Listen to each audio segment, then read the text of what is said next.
동영상 5월 1일자 말씀 베드로전서 1장 1절에서 12절까지 말씀입니다. 신약성경 베드로전서 1장 1절에서 12절까지 저와요. 베드로전서 1장 1절에서 12절 저와 여러분이 한 절씩 교독하시겠습니다. 예수 그리스도의 사도 베드로는 본도, 갈라디아, 갑바도기아, 아시아와 비두니아에 흩어진 나그네 곧 하나님 아버지의 위대하심을 따라 성령이 거듭하게 하심으로 순종함과 예수 그리스도의 피부림을 얻기 위하여 택하심을 받은 자들에게 현재하오니 은혜와 평강이 너희에게 더욱 많을지어다. 우리 주 예수 그리스도의 아버지 하나님을 찬송하리로다. 그의 많으신 긍휼대로 예수 그리스도를 죽은 자 가운데서 부활하게 하심으로 말미암아 우리를 거듭나게 하사 산 소망이 있게 하시며 덥지 않고 더럽지 않고 쇠하지 아니하는 유업을 있게 하시나니 곧 너희를 위하여 하늘에 간직하신 것이라. 너희는 말세에 나타내기로 예비하신 구원을 얻기 위하여 믿음으로 말미암아 하나님의 능력으로 보호하심을 받았느니라. 그러므로 너희가 이제 여러 가지 시험으로 말미암아 잠깐 근심하게 되지 않을 수 없으나 오히려 크게 기뻐하는도다. 너희 믿음의 확신함은 불로 연단하여도 없어질 금보다 더 귀하여 예수 그리스도께서 나타나실 때에 칭찬과 영광과 존귀를 얻게 할 것이니라. 예수를 너희가 보지 못하였으나 사랑하는도다.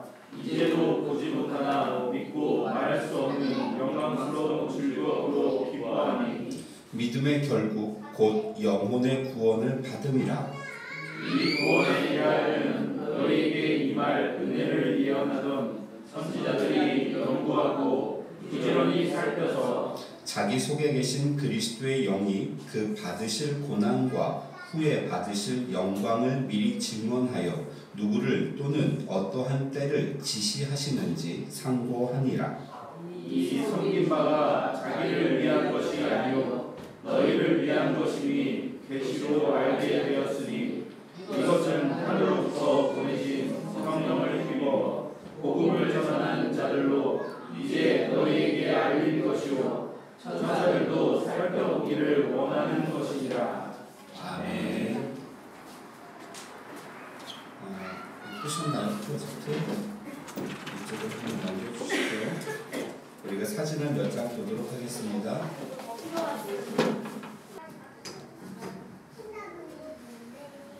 뭐 하고 있는 것 같으신가요?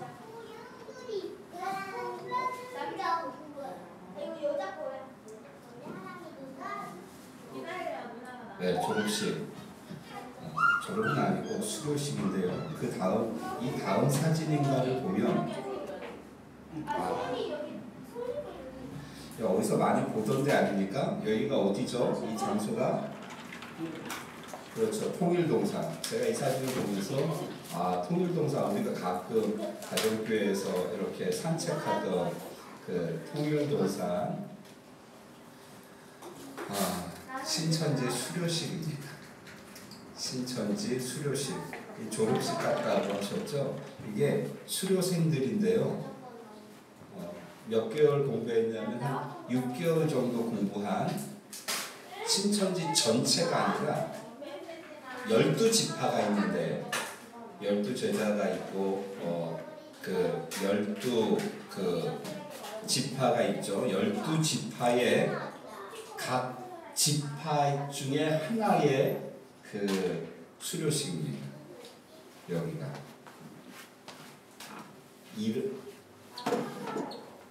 이렇게 많이 모이는 거죠. 제가 오늘 예배를 말씀을 준비하고 이 강단에서 이 여기를 보여드려야 되겠다고 준비해서 이것을 딱 보는데 이제 찬양이 흘러나오는데 얼마나 가슴이 아픈지 몰라요. 얼마나 가슴이 아픈지. 수많은 사람들이 저기에 빠져서 그래서 여러분 지금이 어떤 시즌이냐면 이번 주, 전주, 그리고 다음 주가요. 신천지 수료식 주간입니다. 난리가 났습니다. 4,000명, 5,000명 전국적으로. 부산에서는 지난번에 최대 많은 작년인가요? 최대 많은 수료생이 뭐 1년이 아니라 몇 개월 만에 배출되었는데 6,000명이 수료를 했다고 합니다. 거기 수료를 하려면 6개월 동안 초등, 중등, 고등 교육을 받아야 되는데 일주일에 4번씩 나가서 하루에 3-4시간씩 공부를 하고 끝에는 시험을 치루어야 200문제가 나오는데 거기에서 최소한 90점 이상 받아야 수료를 할 수 있다는 것이죠. 한국에 우리 신앙의 선배들의 피로 인해서 복음이 뿌려졌고요.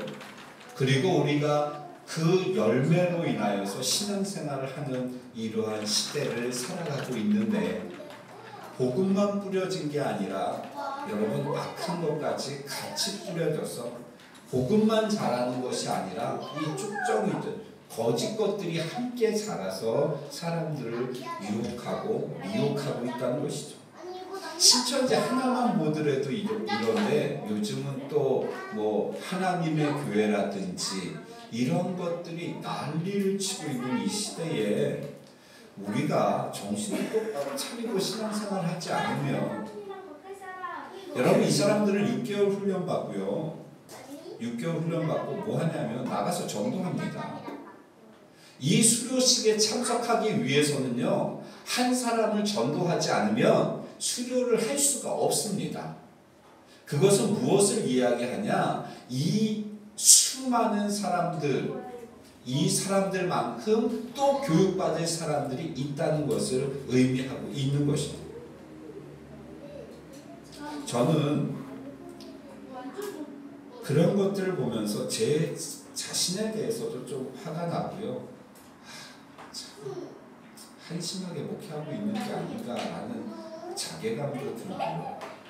이단들은 저렇게 열심히 하고 그리고 6개월 훈련받고 나서 전도하겠다고 하고 성경책 들고 다니면서 여기에 대해서 여러분 성경을 풀어서 설명을 하면서 이것을 믿어야 진리다. 그래야 구원을 받는다라고 이야기를 하는데 모태신앙이라고 하고 뭐 집사라고 하고 신앙생활을 10년 했다라고 하면서 우리가 누구한테 가고 성경 하나를 제대로 이야기할 수 있겠느냐는 것이죠. 여러분 이 시대에 우리가 저를 비롯해서 정신을 똑바로 차리고 신앙생활을 하지 않으면 여러분 정말 다 이단 사이비에 다 우리 전도 대상자들을 뺏길 수밖에 없는 그러한 시대에 살고 있습니다. 여러분 사진을 보십시오. 얼마나 많은 사람들이 10만 명이 훨씬 넘은. 그런데 웃긴 것은 무엇이냐면 저 말도 안 되는 이야기를 사람들이 진리처럼 전하고 있다는 겁니다. 신천지가 어디서 시작됐습니까? 과천에서 시작됐습니다. 이만이라는 사람이 뭐라는 사람이 이단을 만들었는데 거기에서 사찰같이 일하는 사람이었습니다. 그 사람이 그거를 배운 걸 가지고 나와가지고 신천지를 만든 것이죠. 그러면서 일곱 교회가 어쩌고 자기만 하나님의 계시를 사도 요한처럼 직접 하나님께로부터 받아서 나머지 6명에게 알려주고 그것이 지금의 뭐 증거 장막이 되고 이것을 이 수료생들이 교육을 받고 나가서 전하는 것이죠. 거기에만 진리가 있다. 여러분 제가 말씀드렸죠. 우리 교회도 이런 거 왔습니다. 새 천지 정통 교리와 부패한 한기총 이단 교리 비교. 한기총은 우리가 속해 있는 교단을 포함하여서 한국기독교 총연합회를 이야기하죠. 그러면서 그들은 조목조목 자신들의 교리와 우리 교리를 비교해서 우리 교리를 이단 교리라고 하고 자신들을 정통 교리라고 이야기를 합니다. 근데 여러분 여기 보면 제가 보면서 이 웃기지도 않은 것들을 이렇게 써놓고 예를 들면 이런 겁니다. 스가랴 4장에 보면 순금등대라는 것이 나오죠. 순금등대가 등장합니다. 그것을 부패한 한기총의 거짓 증거 이단 교리, 특별히 장로교에서는 뭐라고 해석을 한다라고 여기 써 있냐면 그 순금등대는 기름을 공급하는 주유소다. 주유소라고 우리가 해석을 한다. 이렇게 써놓은 거거든요. 그리고 자기들은 뭐라고 이야기하냐면 순금등대는 보좌 앞에 7 등불이다. 이렇게 이야기합니다. 우리에 대해서도 왜곡할 뿐만이 아니라 본인들에 대해서도 말도 안 되는 것을 주장하는데 문제는 그 말도 안 되는 것을 사람들이 진리처럼 믿는다는 겁니다.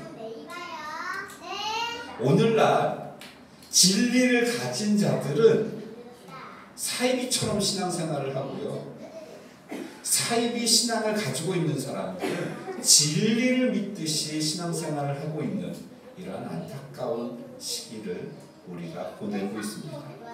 우리가 정말 정신을 똑바로 차리지 않으면 예를 들어서 우리는 이런 거에 빠지지 않는다라고 할지라도 여러분 우리 자녀들이 빠지지 않으리라는 자신을 할 수가 없는 것이죠.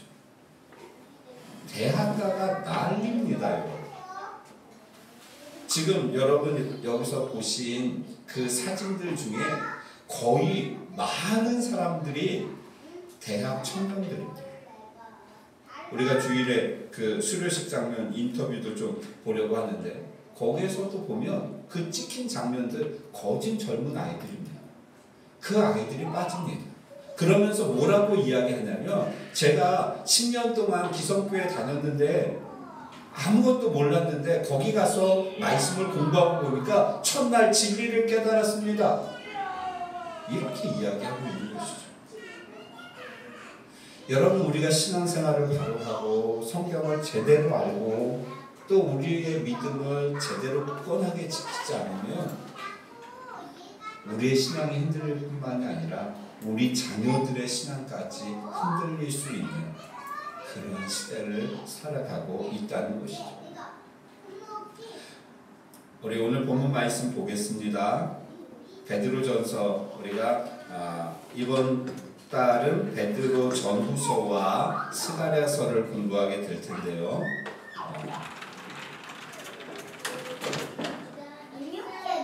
이렇게 생명의 삶을 가지고 성경을 묵상하고 설교를 통하여서 좀 어렵지만 우리가 말씀이 의미하는 바를 하나하나 힘들게 찾아가는 이유가 여러분 어렵게 설명하고 또 목사의 권위를 드러내려고 하는 것이 아니라 우리가 말씀 하나를 알더라도 제대로 알고 그리고 여러분 그 말씀이 성경 전체와 연결되어진다라는 것을 우리가 함께 깨달아야 합니다.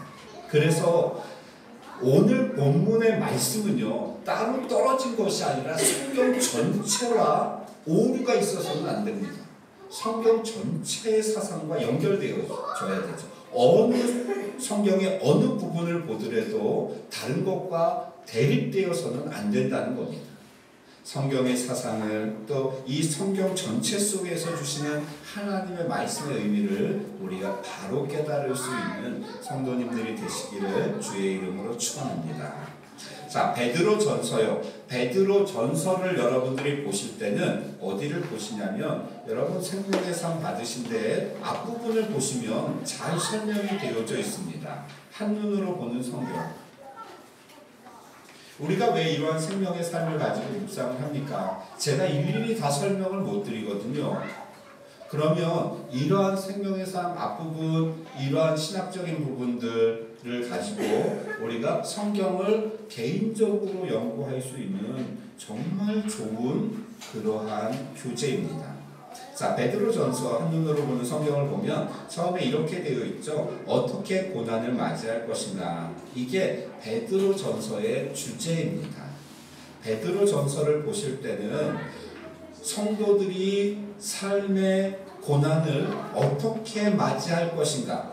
다른 말로 표현하면 고난이 올 때 우리는 어떻게 반응할 것인가 하는 것입니다.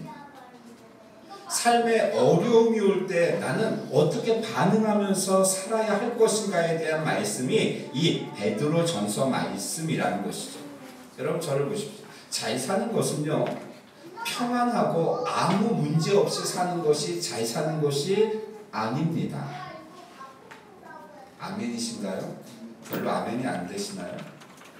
우리가 잘 산다라고 할 때 사람들의 기준은 아무 일 없이 건강하게 누리면서 부자로 하는 일이 잘 되는 것을 잘 산다라고 사람들은 생각하지만, 여러분 지금까지 우리가 30년, 40년, 50년, 60년, 70년, 80년을 살면서 살아오면서 인생에 대해서 느낀 것은 무엇입니까? 평안할 때가 그렇게 많이 있었나요? 아니면 고난이 더 많이 있었나요? 우리 여기서 제일 적게 사신 이보혜 집사님 제일 적게 사셨나요? 그래요? 박연 집사님이 더 적어요? 연하군요.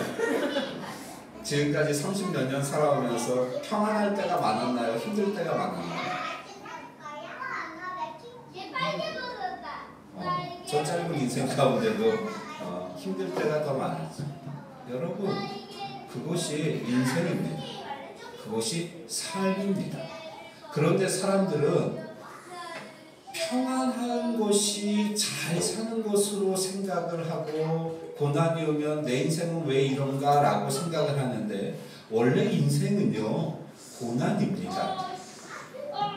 그러면서 잘 사는 것은 무엇이냐? 그 고난을 어떻게 헤쳐나가느냐 하는 것, 이것이 잘 사는 것입니다. 나에게 오는 고난이라는 것은 당연히 오는 것인데, 그 고난이 올 때 그것을 어떻게 헤쳐나가면서 사느냐 하는 것이 여러분 잘 사는 것입니다. 그것이 지혜로운 삶입니다. 내 삶에 문제가 하나도 없다, 그래서 나는 잘 산다, 이것은 잘 사는 것이 아닙니다. 그리고 그러한 인생은 없습니다. 나에게 오는 삶의 여러 가지 문제들을 내가 어떻게 헤쳐나가면서 해결해 나가면서 부딪히면서 사는가 하는 것이 잘 사는 것이죠.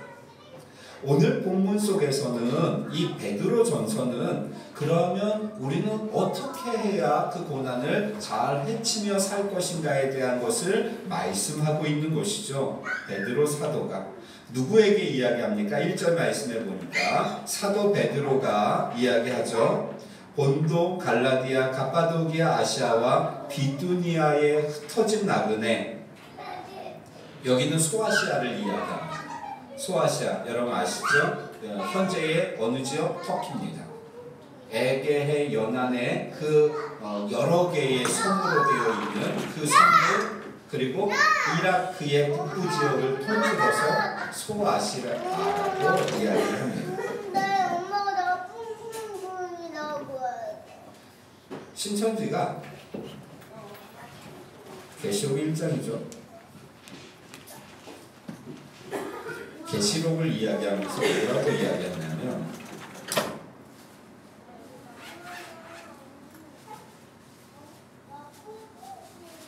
1장 4절에 보면 이러죠. 요한은 아시아에 있는 7교회에 편지하노니, 그러면서 그들은 놀라운 걸 발견합니다.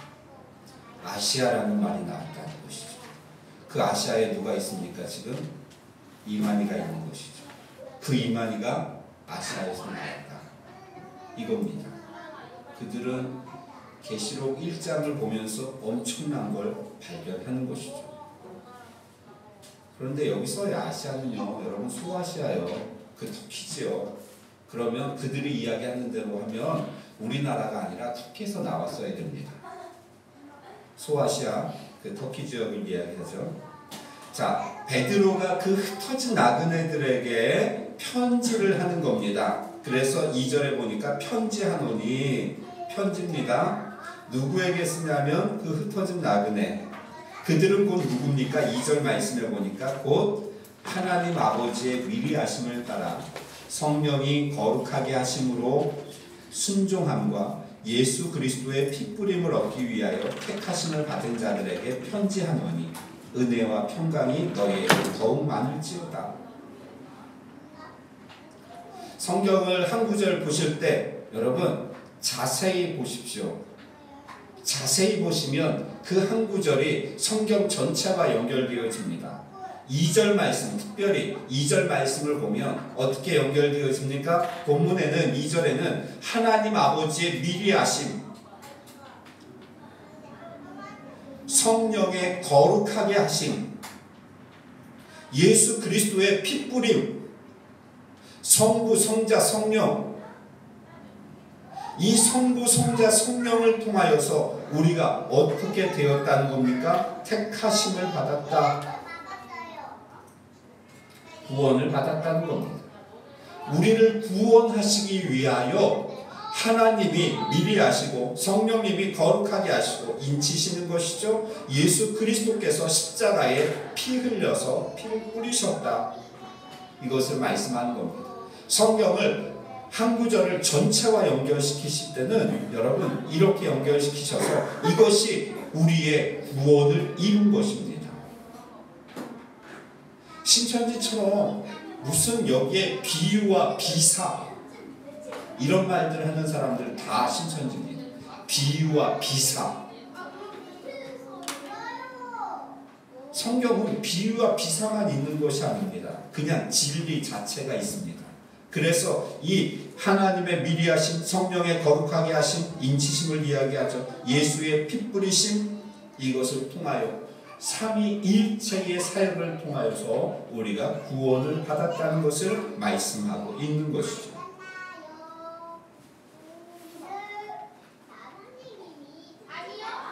그들에게, 그 흩어진 나그네들에게 편지를 한다. 흩어진 나그네 무엇입니까? 디아스포라입니다. 디아스포라. 이 예루살렘 교회가 핍박을 당하면서 누구의 순교를 그 기점으로 해서 스데반 집사의 순교를 기점으로 해서 순교를 그 핍박을 당하죠. 그러면서 그 예루살렘에 있던 그리스도인들이 흩어지게 되어집니다. 각지로 흩어지죠. 그들을 디아스포라라고 이야기를 합니다. 예수를 믿는다는 이유 때문에 자신의 터전을 모두 다 잃고 저 각지로 흩어진 자들. 그러니까 어떻겠습니까? 고난이 있겠죠. 어려움이 있을 것입니다. 때로는 핍박을 당하고 환난을 당할 것입니다. 그들에게 편지를 쓰고 있는 겁니다. 여러분 우리의 삶이 지금 이렇게 안정되게 각자의 집에서 살고 있는데 예수 믿는다는 이유로 아무것도 없이 우리가 각지로 흩어지게 되었다라고 생각을 해보십시오. 그리고 그 흩어진 사람들은 무엇을 하냐? 내가 왜 예수를 믿어서 이 고생을 하나? 그것이 아니라 그 흩어진 곳에서 예수님을 전하는 삶을 살고 있는 것이죠. 자, 그 흩어진 나그네들 그들에게 편지를 쓰고 있습니다. 그러면서 3절에 말씀하죠. 우리 3절, 4절을 같이 읽을까요? 3절과 4절입니다. 여기에서도 여러분 이 3절, 4절을 통하여서도 이 베드로전서 전체와 성경 전체에 흐르는 그러한 놀라운 진리들을 발견할 수 있는데요. 3절 4절입니다. 시작. 우리 주 예수 그리스도의 아버지 하나님을 찬송하리로다. 그의 많으신 긍휼대로 예수 그리스도를 죽은 자 가운데서 부활하게 하심으로 말미암아 우리를 거듭나게 하사 산 소망이 있게 하시며 썩지 않고 더럽지 않고 쇠하지 아니하는 유업을 있게 하시나니 곧 너희를 위하여 하늘에 간직하신 것이라. 아멘. 자, 이 말씀을 자세히 보면 그 흩어져 있는 나그네들, 지금 예수님을 믿는다는 이유 때문에 고난을 받고 있는 그들에게 가장 먼저 본론으로 이야기하는 것이 무엇일까요? 하나님을 찬양하라는 것입니다. 우리가 하나님을 찬양합시다. 그 찬양의 이유가 무엇입니까? 그의 많으신 긍휼대로, 긍휼 동그라미를 치시죠. 예수 그리스도를 죽은 자 가운데서 부활하게 하심으로 말미암아, 부활이요, 우리를 거듭나게 하사, 거듭나게 하셨다. 산 소망이 있게 하시며, 이것입니다. 하나님의 긍휼 때문에 예수님이 부활하게 하시고, 그리고 그 부활로 말미암아 우리를 거듭나게 하셔서 우리에게 무엇이 있게 하셨다? 산 소망이 있게 하셨다라고 말씀하고 있는 겁니다. 이것이 성경 전체가 말씀하고 있는 진리를 이 한 절에 요약하고 있는 것이죠. 이것을 설명하기 위해서는 어디서부터 가야 되냐면 태초에 하나님이 천지를 창조하시니라부터 시작해서 아멘 주 예수여 어서 오시옵소서까지를 연결시킬 수 있는 이 한 절인 것이죠. 하나님이 우리를 긍휼히 보셔서 예수 그리스도를 부활시키시고 그 부활로 인하여 우리가 다시 거듭나게 하시고 우리에게 산 소망을 주셨다. 그 산 소망이 무엇이냐? 4절이요. 썩지 않고 더럽지 않고 쇠하지 아니하는 유업. 그 유업은 5절에 구원이라고 표현하고 있고 그것은 곧 천국을 의미하는 것이죠. 곧 너희를 위하여 하늘에 간직하신 것이다. 무엇입니까? 그 산 소망은 천국 소망인 것이죠. 아멘입니까? 여러분 아멘인가요? 제가 신천지 가서 강의를 좀 했으면 좋겠어요. 그 모인 사람들에게 말씀은 이런 것이다 라고 좀 가르쳤으면 좋겠어요. 그래서 이상한 것들 배우지 말고.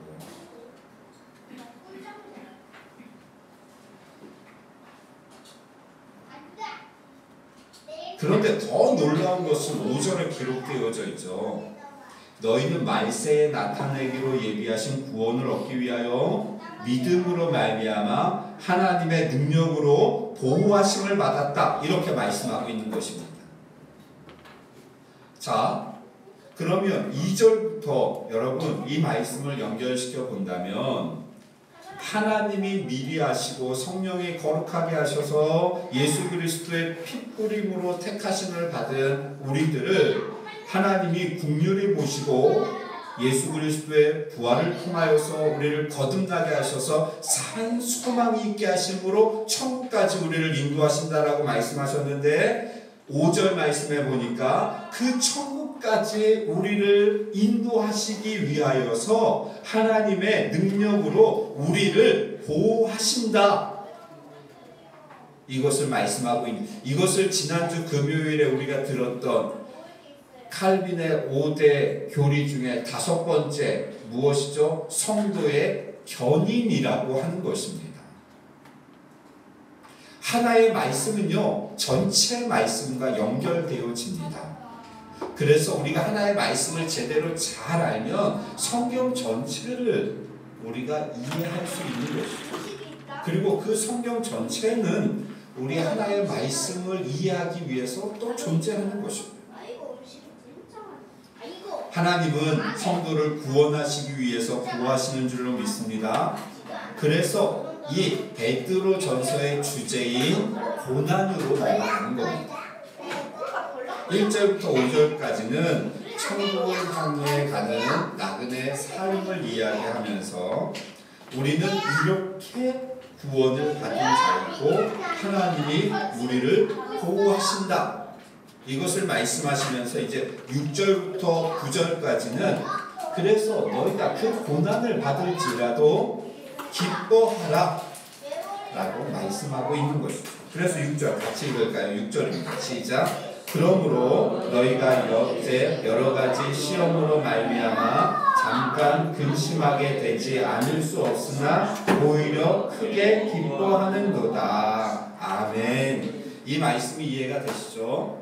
여러분 1절부터 5절까지 자 하나님이 우리를 택하시고 그래서 우리를 구원하시고 그런데 우리를 끝까지 산소망이 있게 하시고 우리를 끝까지 보호하신다. 이것을 전제한 다음에 그 다음에 이야기하는 거예요.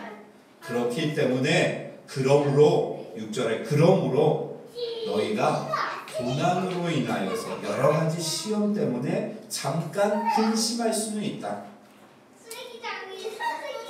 고난이 올 때 당연히 근심하게 되는 것은 인지상정이다. 그럴 수 있다. 그런데 그것 때문에 우리는 오히려 크게 기뻐하게 될 것이다. 큰 기쁨을 가져다 준다. 고난이 우리의 삶에 기쁨을 가져다 준다라고 말씀하고 있는 겁니다. 여러분 이것이 세상 사람들이 생각하는 고난에 대한 것과 우리 그리스도인들이 대하는 고난에 대한 것이 다른 것이죠. 고난은 지금까지 우리가 생각할 때 이건 없었으면 좋겠고 이것 때문에 내가 못 살겠고 그런데 그것이 아니라 그 고난을 통하여서 우리는 오히려 크게 기뻐할 수 있다라고 말씀하고 있는 것이죠. 7절 말씀 같이 읽겠습니다. 시작. 너희 믿음의 확실함은 불로 연단하여도 없어질 금보다 더 귀하여 예수 그리스도께서 나타나실 때에 칭찬과 영광과 존귀를 얻게 할 것이니라. 아멘. 그 고난이 올 때 여러분 기뻐하십시오. 이렇게 말하는 겁니다. 지금 고난 때문에 힘들어하는 사람들에게 베드로가 여러분 고난이 올 때 기뻐하십시오. 왜냐하면 그 믿음의 확실함. 우리 개역 성경에는 믿음의 시련이라고 되어 있죠. 믿음의 시련. 그 고난은 불로 연단하여도 없어질 금보다 더 귀한 것이다. 우리를 연단한다. 그것은 우리를 더 강하게 하고 또 우리를 더 귀하게 한다. 그것은 귀한 것이다.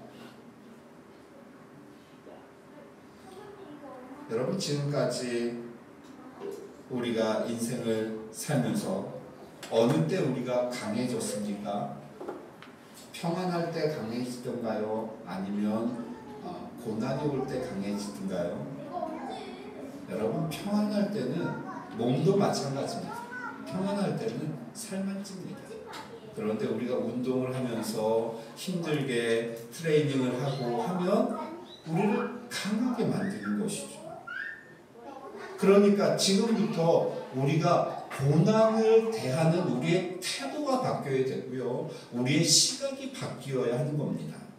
고난이 올 때 내가 죽지 못해 살지 이것이 아니라 이 고난이 나를 강하게 하고 이 고난을 통하여서 하나님의 은혜를 받고 이 고난을 통하여서 나의 믿음이 더욱더 굳건하여진다는 그 소망을 갖고 그 속에서 힘들지만 우리가 희망을 잃지 않고 절망하지 않고 기뻐할 수 있게 되어진다라고 말씀하고 있는 것입니다.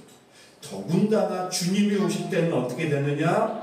칭찬과 영광과 존귀를 얻게 될 것이다 라고 성경은 말씀하고 있습니다. 아멘입니까? 사랑하는 성도 여러분, 고난을 대하는 우리의 시각이 바뀌어져야 합니다. 나는 왜 가진 게 없을까? 나는 왜 이렇게 약할까? 나는 왜 이렇게 할 수 있는 게 없을까? 지금 내 환경은 왜 이럴까?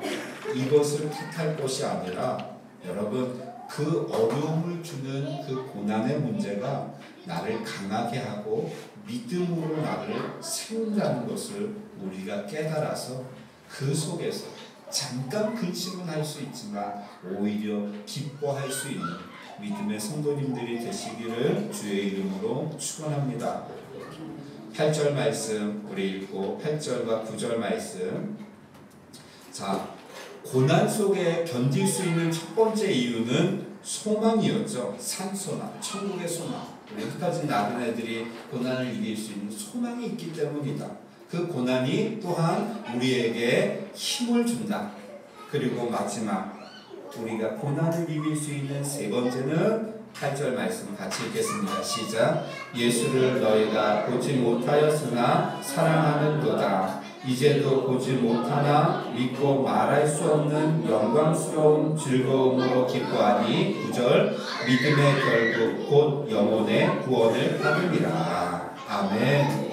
고난 속에서도 우리가 기뻐해야 하고 견딜 수 있는 첫 번째 이유는 우리는 천국의 소망을 가진 자들이기 때문입니다. 두 번째는 우리는 그 고난을 통하여 강해지기 때문이다라고 말씀하고 있습니다. 그리고 마지막 세 번째는 우리는 예수님을 사랑하기 때문이다. 사랑하는 성도 여러분, 예수님을 더욱더 사랑함으로 인하여 고난 가운데 승리하시는 우리 미래소망교회 성도님들 되시기를 주의 이름으로 축원합니다.